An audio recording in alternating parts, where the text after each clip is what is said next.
మిత్రులందరికీ శుభోదయం. నేను మీ హరి. తెలుగు మెథడాలజీ నుంచి వరుస క్రమంలో బిట్లు చేసుకుంటూ వస్తున్నానండి. ఇది 3వ వీడియో. 55 బిట్లతో వెరీ ఇంపార్టెంట్ బిట్లతో మీ ముందుకు రావడం జరిగిందండి.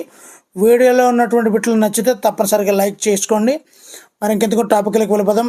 ఇలాంటి మరిన్ని వీడియోలు కావాలంటే ఛానల్ అయితే సబ్స్క్రైబ్ చేసుకోండి. టాపిక్లకు వెళ్ళిపోదాం. మొదటి బిట్ చూద్దామండి. నన్ను పాఠ్య పుస్తకాలను అదుపు చేయనియండి, నేను రాజ్యాన్ని అదుపు చేయగలనని వ్యాఖ్యానించింది ఎవరు? చాలా ఇంపార్టెంట్ బిట్. ఆన్సర్ ఆప్షన్ 4 వైగోటస్కీ అండి. వైగోటస్కీ. రెండవది, పాఠ్యపుస్తక పరిణామ క్రమం గురించి సరైన సమాధానాన్ని గుర్తించండి. ఆన్సర్ ఆప్షన్ 4 పైవన్నీ సరైనవే. చూద్దామండి. పాఠ్యపుస్తక పరిణామ క్రమం గురించి సరైన క్రమాలన్నీ కూడా చూద్దాము. మౌఖికంగా గురుముఖత జరిగిన గురుకుల బోధనా కాలం నుంచి. రెండవది, మొదట తాళపత్రాలను అధ్యయనం కొరకు వాడుకున్నాం. మూడవది, ముద్రణా సదుపాయం రాగానే పాఠ్యపుస్తకాలను ముద్రించుకొని ఉపయోగించుకుంటున్నాం. ఇవన్నీ కూడా సరైన సమాధానాలేనండి. మూడవ చూద్దామండి. విద్యార్థుల స్వయం అభ్యసనానికి వీలుగా పాఠ్యపుస్తకాలు మార్పులు చేర్పులకు లోనయ్యాయి. అవి ఏవి? ఆన్సర్ ఆప్షన్ 4 పైవన్నీ అండి. కాగితపు పుస్తకాలు, డిజిటల్ పుస్తకాలు, ఈ పుస్తకాలు ఇవన్నీ కూడా స్వయం అభ్యసనానికి వీలుగా పాఠ్యపుస్తకాలు మార్పులకు చేర్పులకు లోనయ్యాయండి. నాలుగవదండి, వ్యాధిగ్రస్తులకు సమర్థవంతమైనటువంటి చికిత్స అందించాలంటే వైద్యానికి మానవ శరీర నిర్మాణం, శరీర ధర్మశాస్త్రం, డ్రగ్ రసాయన స్వభావం తెలియడం ఎంత ఆవశ్యకతమో అదేవిధంగా ఉపాధ్యాయునికి అవసరమైనటువంటి అంశాలు ఏవి? ఆన్సర్ ఆప్షన్ 4 పైవన్నీ అండి. అంటే బోధించే అంశం యొక్క స్వభావము, బోధనా వ్యూహాలు, బోధన ఉపగమనాలు, పద్ధతులు, అదేవిధంగా పిల్లలు నేర్చుకునే విధం, ఇవన్నీ కూడా ఉపాధ్యాయునికి తప్పనిసరిగా తెలిసి ఉండాలండి. ఐదవది, విజన్ దార్శనికత. విజన్ అనేది మనిషిని యంత్రంలో పనిచేస్తుంది. విజన్ ఉండాలంటే మనం చేసే పనిపై ఉండాల్సినటువంటి ముఖ్య అంశం ఏది? ఆన్సర్ ఆప్షన్ 2 స్పష్టత అనేది చాలా ముఖ్యంగా ఉండాలండి. ఆరవది, ఉపాధ్యాయుల బోధన నల్లేరుపై నడకలా సాగడానికి ఉండాల్సిన వాటిని గుర్తించండి. చాలా ఇంపార్టెంట్ బిట్లండి. ఆన్సర్ ఆప్షన్ 4 పైవన్నీ అండి. అంటే పాఠాలు, ఇతివృత్తాలు, ప్రక్రియలు, నిర్మాణం, స్వభావం వీటన్నిటిని కూడా తెలుసుకొని ఉండాలండి. అదేవిధంగా ప్రాథమిక వాచకాల అభివృద్ధిలోని తాత్విక నేపథ్యము, మార్గదర్శకాలు తెలుసుకొని ఉండాలి. అదేవిధంగా విషయాన్ని బోధించడానికి అవసరమైనటువంటి ఉపగమాలు, వ్యూహాలు, పద్ధతుల్ని సరైన క్రమంలో అనుసరించినట్లయితే ఉపాధ్యాయుల యొక్క బోధన నల్లేరుపై నడకలా సాగడానికి అవకాశం ఉంటుందండి. ఏడవది, పాఠ్యపుస్తకాన్ని ఉన్న ఏ అంశం తెలపకుండా చేసే బోధన వల్ల విలువైన సమయం వృధా అవుతుంది, అది దారి తప్పిన ప్రయాణంలా ఉంటుంది అని చెప్పింది. ఆన్సర్ ఆప్షన్ 3 తాత్విక నేపథ్యం అంటారండి. మరలా ఒకసారి చదువుతున్నాను. పాఠ్యపుస్తకానికి ఉన్నటువంటి ఏ అంశం తెలియకుండా చేసే బోధన వల్ల విలువైన సమయం వృధా అవుతుంది, అది దారి తప్పిన ప్రయాణంలా ఉంటుంది అని చెప్పింది తాత్విక నేపథ్యం అండి. ఎనిమిదవది, పిల్లలు తమ శక్తి సామర్థ్యాల ఆధారంగా నేర్చుకొనుటకు ఇది ఎంతో అవసరం. ఆన్సర్ ఆప్షన్ 2 ఉన్ముఖీకరణ చిత్రం అండి. ఉన్ముఖీకరణ చిత్రము. 9వ చూద్దామండి. ఈ క్రింది వానిలో ఎలాంటి కృత్యాలను పాఠ్యపుస్తకాల్లో చేర్చినప్పుడు పిల్లలు తమకున్నటువంటి శక్తి సామర్థ్యాల ఆధారంగా నేర్చుకునే అవకాశం ఉంటుంది? ఆన్సర్ ఆప్షన్ 4 పైవన్నీ. కథకు నాటకీకరణం చేయడం, కింది బొమ్మను చూడండి, వాళ్ళు ఏం మాట్లాడుకుంటున్నారో చూడండి, ఇలాంటివండి. అదేవిధంగా కింది గేయాన్ని పొడిగించి రాయండి, ఇవన్నీ కూడా పిల్లలు తమకున్నటువంటి శక్తి సామర్థ్య ఆధారంగా నేర్చుకునే అవకాశం ఉంటుందండి. 10వది, తాము పొందినటువంటి జ్ఞానాన్ని పిల్లలు దైనందిన జీవితంలో ఉపయోగించే సందర్భాలు ఏవి? Answer option 3, 1 and 2. పుస్తకాలు చదివి అర్థం చేసుకోవడము, ప్రశ్నించడము, సమాచారం తెలుసుకోవడం 1 and 2 అండి. 11వది, పిల్లలు పాఠ్యపుస్తకానికే పరిమితమే కాకుండా ఈ క్రింది వానిలో వేటి ద్వారా కూడా నేర్చుకుంటారు? ఆన్సర్ ఆప్షన్ 4, పైవన్నీ. సమాజం నుంచి నేర్చుకుంటారండి పిల్లలు, పరిసరాల నుంచి నేర్చుకుంటారు, అదేవిధంగా పఠన సామాగ్రి నుండి కూడా నేర్చుకుంటారు, రీడింగ్ మెటీరియల్ నుంచి కూడా.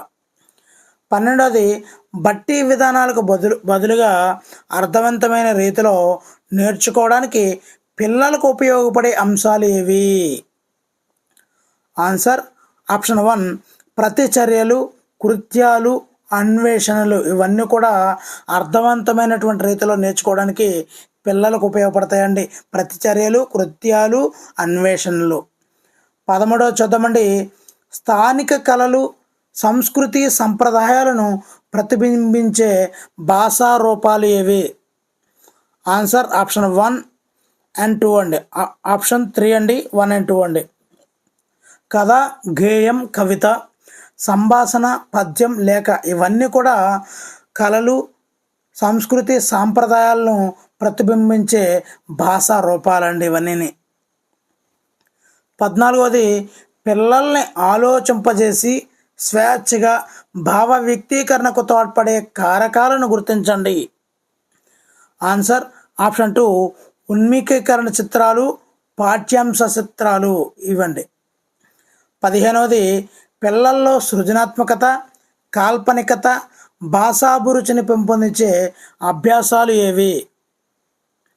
Answer option 3, 1 and 2. అంటే ఇక్కడ సృజనాత్మకతని, కాల్పనికతని, భాషాభివృద్ధిని ఏవి పెంపొందిస్తాయంటే గేయాల్లో పొడిగించడము, కథల్లో ఊహించడము, బొమ్మలు తయారు చేయడము, నాటకీకరణ ఇవన్నీ కూడా పిల్లల్లో ఉన్నటువంటి సృజనాత్మకత, కాల్పనికత, భాషాభిరుచిని పెంపొందించే అభ్యాసాలండి.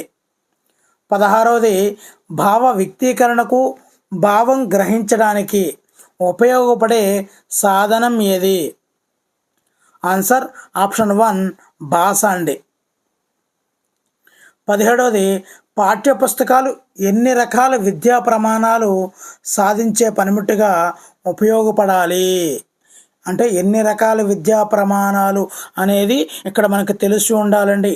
ఆన్సర్ ఆప్షన్ 1, 6 రకాల విద్యా ప్రమాణాలు సాధించే పనిముట్టుగా ఇక్కడ పాఠ్యపుస్తకం అనేది ఉండాలండి. 18వది, సాధారణంగా మనం చేసే ప్రతి పనికి కూడా ఒక ప్రయోజనం ఆశిస్తాం. అదేవిధంగా పాఠ్యపుస్తకం యొక్క ప్రధాన ప్రయోజనం ఏమిటి? ఆన్సర్ ఆప్షన్ 2, విద్యా ప్రమాణాల సాధన అండి. విద్యా ప్రమాణాల సాధన. 19వదండి, పాఠ్యపుస్తకంలోని విషయం పుస్తకానికి ఆత్మ సందేశం అందించే విధి విధానాలను గుర్తించండి.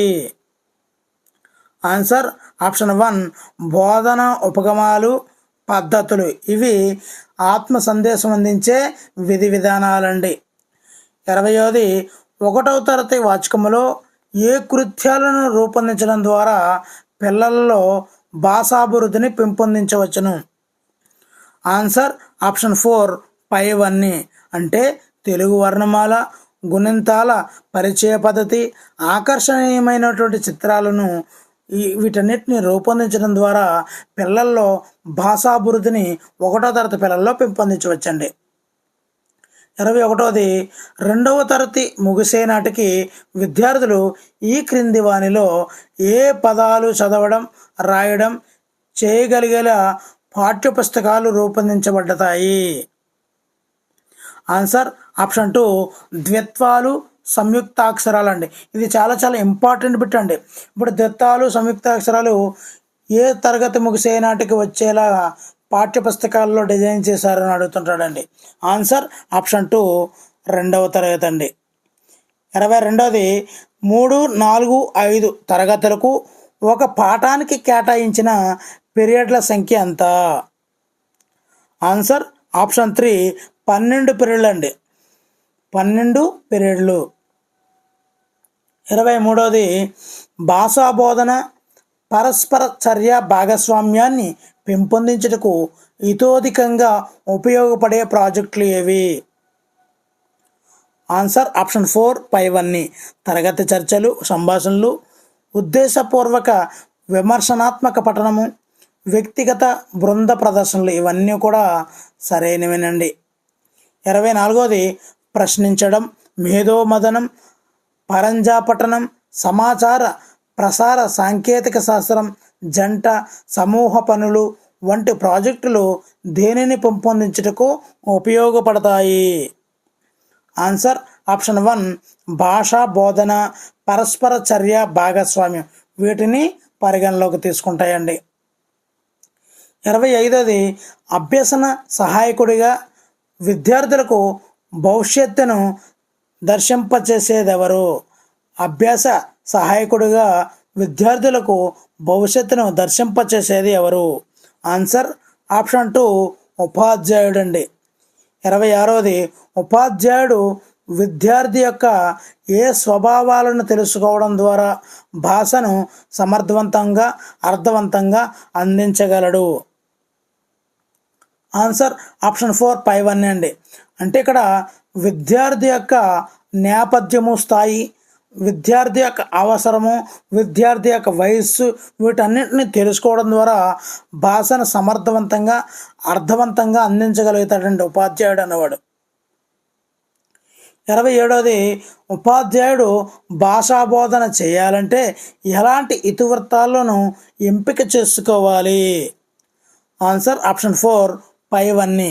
అంటే పాఠ నిర్మాణము, అభ్యాసాల స్వభావాలు, నిజ జీవిత అన్వయాలు ఇవన్నిటిని కూడా ఎంపిక చేసుకోవాల్సి ఉంటుందండి. 28వది విద్యార్థిని బాధ్యతాయుతంగా తయారు చేయుటకు ఎంచుకునే అంశాలను ఏమంటారు? ఆన్సర్ ఆప్షన్ 3 ఇతివృత్తాలు అంటారండి. ఇతివృత్తాలు. 29వది 1-2 తరగతుల్లో పిల్లలకు ప్రాథమికమైనటువంటి భాషను పరిచయం చేసే అంశాలను ఇతివృత్తాలుగా తీసుకోగా 4-5 తరగతుల్లో ఇతివృత్తాలుగా తీసుకునే అంశాలు ఏవి? ఆన్సర్ ఆప్షన్ 4 పైవన్నీ అండి. అంటే పర్యావరణం, ఇతిహాసం, సంస్కృతి విలువలు, భూతదయ, హాస్యం, దేశభక్తి, సున్నితత్వం, ఆత్మవిశ్వాసం వీటన్నిటినీ కూడా ఇతివృత్తాలుగా తీసుకునే అంశాలండి ఇవన్నీ కూడా.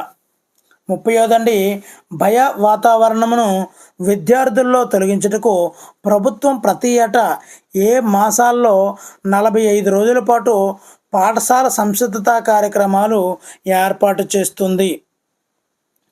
Answer option 2 June July. అంటే పాఠశాల ప్రారంభించేటప్పుడు పాఠశాల సంసిద్ధత కార్యక్రమాలు మొత్తంగా 45 రోజుల్ని కొనసాగించడం జరుగుతుందండి. ఎందు గురించి అంటే విద్యార్థుల్లో భయాన్ని తొలగించి ఎక్కడ వెనకబడ్డాడో గుర్తించి వాటిని ఫుల్ఫిల్ చేయడానికి పాఠశాల సంసిద్ధత కార్యక్రమాలు ఏర్పాటు చేస్తారండి. 31వది ప్రభుత్వం ప్రతి ఏటా 45 రోజుల పాటు జూన్ జూలై మాసాల్లో పాఠశాల సంసిద్ధత కార్యక్రమాలను ఏ అంశాలను చేపట్టడం ద్వారా పిల్లలను పాఠశాల వాతావరణానికి అలవాటు పడేలా చేస్తుంది? ఆన్సర్ ఆప్షన్ 4 పైవన్నీ. ఆట బాగా ఆడిస్తుండాలి, మాట్లాడిస్తుండాలి పిల్లల్ని, అదేవిధంగా పాట పాడిస్తుండాలి, అదే సృజనాత్మకతను వెలికి తీస్తుండాలి. ఈ విధంగా వీటన్నిటిని కూడా అంశాలను చేపడుతుంటారండి. 32వది తల్లి ఒడి నుండి బడికి చేరిన పిల్లలకు బడిని తల్లి ఒడిగా మార్చాలి. అందుకు తగిన పాఠాలను ఏ తరగతిలో చేర్చాలి? ఆన్సర్ ఆప్షన్ 1 1-2 తరగతి పిల్లల్లోకి చేర్చాలండి. 33వది పాఠ్యాన్ని పూర్తి చేయుటకు సగటున 12 పీరియడ్లు అవసరం. ఇవి చేయండి శీర్షికలోని అభ్యాసాలను పిల్లలతో పాఠ్యాంశాలలోనే చేయించడాన్ని ఎన్ని పీరియడ్లు అవసరము? చాలా ఇంపార్టెంట్ బిట్లు అండి. ఆన్సర్ ఆప్షన్ 3 7 పీరియడ్లు అయితే అవసరం వస్తాయండి. 34వది సాధారణమైన అభ్యాసాలు సఫలీకృతం కావాలంటే తరగతి గదిలో ఉపాధ్యాయుడు చేయవలసిన పనులు ఏవి? ఆన్సర్ ఆప్షన్ 4 పైవన్నీ అండి. ఉదాహరణకి తరగతి గదిలో స్వేచ్ఛ వాతావరణం కల్పించాలి, విద్యార్థులతో ప్రేమగా చనువుగా ప్రవర్తించాలి, పిల్లల యొక్క అభిప్రాయాలను గౌరవించాలండి. 35వది విద్యా ప్రమాణాల వారీగా తరగతిలో నిర్దిష్టమైనటువంటి పద్ధతిలో చేసే అభ్యాసనాలు ఏవి? ఆన్సర్ ఆప్షన్ 4 పైవన్నీ అండి. వినండి, ఆలోచించండి, చెప్పండి. ధారాళంగా చదవడం, అర్థం చేసుకొని చెప్పడం, రాయడం, స్వీయ రచన ఇవన్నీ కూడా తరగతిలో నిర్దిష్టమైన పద్ధతిలో చేసే అభ్యసనాలండి. 36వది విద్యాబోధన దార్శనికతతో కూడుకున్నది. ఆ దార్శనికతను చేరుకోవాలంటే ఎన్నో అంశాలు దృష్టిలో ఉండాలి. ఆ అంశాలనే లక్ష్యాలు అంటారు. ఈ లక్ష్యాలను ఎన్ని రంగాలుగా వర్గీకరించారు? ఆన్సర్ ఆప్షన్ 1 3 రంగాలుగా వర్గీకరించడం అయితే జరిగిందండి. 37వది విద్యా బోధన లక్ష్యాలను వర్గీకరించాలని 1948లో ఎక్కడ జరిగినటువంటి అమెరికన్ సైకాలజీ అసోసియేషన్ సభలో నిర్ణయించారు? ఆన్సర్ బోస్టన్లో జరిగినటువంటి అమెరికన్ సైకాలజీ అసోసియేషన్ సభలో ఈ యొక్క విద్యా బోధన లక్ష్యాలను వర్గీకరించాలని చెప్పారండి. 38వది 1948లో బోస్టన్లో జరిగినటువంటి అమెరికన్ సైకాలజికల్ అసోసియేషన్ సభలో వర్గీకరించినటువంటి విద్యా బోధన లక్ష్యాలను గుర్తించండి. ఆన్సర్ ఆప్షన్ 4 పైవన్నీ. 1 జ్ఞానాత్మక రంగం, భావావేశ రంగం, మానసిక చలనాత్మక రంగము. 39వదండి జ్ఞానాత్మక రంగాన్ని వర్గీకరించింది ఎవరు? చాలా ఇంపార్టెంట్ బిట్ అండి. Answer option 2 Benjamin S Blooms అండి. బెంజమిన్ ఎస్ బ్లూమ్స్ జ్ఞానాత్మక రంగం బ్లూమ్స్. 40వదండి జ్ఞానాత్మక రంగాన్ని వర్గీకరించినది బెంజమిన్ ఎస్ బ్లూమ్స్ కాగా భావావేశ రంగాన్ని వర్గీకరించినది ఎవరు? Answer option 1 David R Krathwohl. 41వదండి విద్యా బోధన లక్ష్యాలలో 3వది అయినటువంటి మానసిక చలనాత్మక రంగాన్ని వర్గీకరించినది ఎవరు? Answer option 3 Simpson and RH Dave. Elizabeth Simpson, RH Dave ఇద్దరునండి సంయుక్తంగా. 42వది జ్ఞానాత్మక రంగంలో లేని లక్ష్యాన్ని గుర్తించండి. ఆన్సర్ ఆప్షన్ 3 అభిరుచి. జ్ఞానము, అవగాహన, వినియోగం, సంశ్లేషణ, విశ్లేషణ అనేవి ఈ యొక్క జ్ఞానాత్మక రంగంలో ఉంటుంటాయండి. కానీ ఇక్కడ అభిరుచి అనేది భావావేశ రంగానికి చెందింది. ఇక్కడ 43వ బిట్ అండి భావావేశ రంగంలో చేర్చబడినటువంటి లక్ష్యాలు ఏవి? ఆన్సర్ ఆప్షన్ 4 పైవన్నీ. అభిరుచులు, వైఖరులు, అభినందన ఇవన్నీ కూడా భావావేశ రంగంలో చేర్చబడినటువంటి లక్ష్యాలండి. 44వది ఈ క్రింది వానిలో మానసిక చలనాత్మక రంగంలో చేర్చబడినటువంటి లక్ష్యాన్ని గుర్తించండి. Answer option 1 నైపుణ్యము. 45వదండి దేశంలోని ప్రాథమిక స్థాయి విద్యార్థులందరూ ప్రావీణ్యం పొందవలసిన అంశాలను కనీసంగా నిర్ధారించి తద్వారా విద్యలో గుణాత్మకతను సాధించుటకు ఎవరి అధ్యక్షతన నిపుణుల సంఘాన్ని నియమించారు? Answer option 4 RH Dave. 46వదండి నియమిత కాలంలో విద్యార్థుల్లో విద్యా విషయంగా అభ్యసనం ద్వారా కనీసం ఆశించినటువంటి నిర్దిష్టమైన ప్రవర్తనలనే కనీస అభ్యసన స్థాయిలు అంటారు. వీటి ఆధారంగా ఎన్ని భాషా నైపుణ్యాలను గుర్తించారు? ఆన్సర్ ఆప్షన్ 3 9 భాషా నైపుణ్యాలను గుర్తించడం అయితే జరిగిందండి. 47వది క్రింది వానిలో భాషా ప్రాతిపదికన గుర్తించబడినటువంటి నైపుణ్యాలను గుర్తించండి. ఆన్సర్ ఆప్షన్ 4 పైవన్నీ. భాషలో శ్రవణం, స్వయం అధ్యయనం జరగడము, భాషణం, లేఖనము, పఠనం, ప్రాయోజిత వ్యాకరణం ఇవన్నిటి కూడా భాషా ప్రాతిపదికన గుర్తించబడినటువంటి నైపుణ్యాలని గుర్తించవచ్చండి. 48వది అధ్యయన అభ్యాస నియమాల్లో అభ్యాస సమయాల్లో సందేహాలు రావడం సహజం. అలాంటి సందర్భాలలో సందేహ నివృత్తికి ఉపయోగపడే పుస్తకాలను ఏమంటారు? ఆన్సర్ ఆప్షన్ 2 పరామర్శ గ్రంథం. దీన్ని మనం పరామర్శ గ్రంథం అని కూడా పిలుచుకోవచ్చండి. 49వదండి సాధారణమైనటువంటి ఉపాధ్యాయులకు మార్గదర్శి బోధనాభ్యసన ప్రక్రియకు ప్రాతిపదిక అయినటువంటి పుస్తకం ఏది? ఆన్సర్ ఆప్షన్ 4 పాఠ్య పుస్తకం అండి. 50వది విద్యార్థులు స్వయంగా అభ్యసనం చేయడానికి, స్వీయ మూల్యాంకనానికి, స్వీయ వ్యక్తీకరణకు ఉపయోగించే పుస్తకాలు ఏవి? ఆన్సర్ ఆప్షన్ 3 అభ్యసన పుస్తకం. 51వదండి బోధనాభ్యసనకు ఆయుధంగా వాడుకోబడే గొప్ప అభ్యసన వనరు ఏది? ఆన్సర్ ఆప్షన్ 1 బాల సాహిత్యము. బోధనాభ్యసనకు ఆయుధంగా వాడుకోబడే గొప్ప అభ్యసన వనరు బాల సాహిత్యము. 52వది భాష పాఠ్య ప్రణాళికను ప్రభావితంగా బోధించడానికి ఉపయోగపడే అభ్యసన వనరులను గుర్తించండి. ఆన్సర్ ఆప్షన్ 4 పైవన్నీ అండి. స్వీయ అభ్యసన సామాగ్రి, బాల సాహిత్యము, భాషా ప్రయోగాలు, ఎలక్ట్రానిక్ వస్తువులు, నిఘంటువులు, అభ్యసన పుస్తకాలు ఇవన్నీ కూడా భాషా పాఠ్య ప్రణాళికను ప్రభావితంగా బోధించడానికి ఉపయోగపడే అభ్యసన వనరులండి. 53వది పిల్లలు స్వయంగా ఆలోచిస్తూ స్వీయ అవగాహనతో జ్ఞాన నిర్మాణం జరగడానికి వీలుగా రూపొందించినటువంటి కార్డుల ద్వారా అభ్యసించే కార్యక్రమం పేరు ఏమిటి? ఆన్సర్ ఆప్షన్ 4 బాల దైనందిని. సారీ అండి, స్నేహబాల అండి.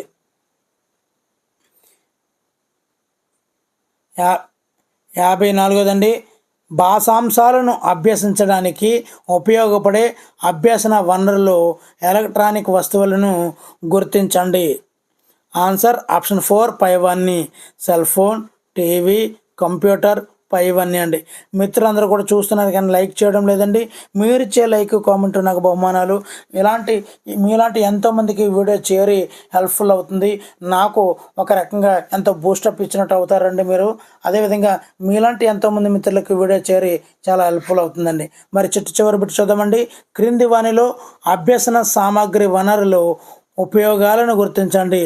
ఆన్సర్ తెలిస్తే తప్పనిసరిగా కామెంట్ చేయండి. Thank you for watching. Me Hari shining out.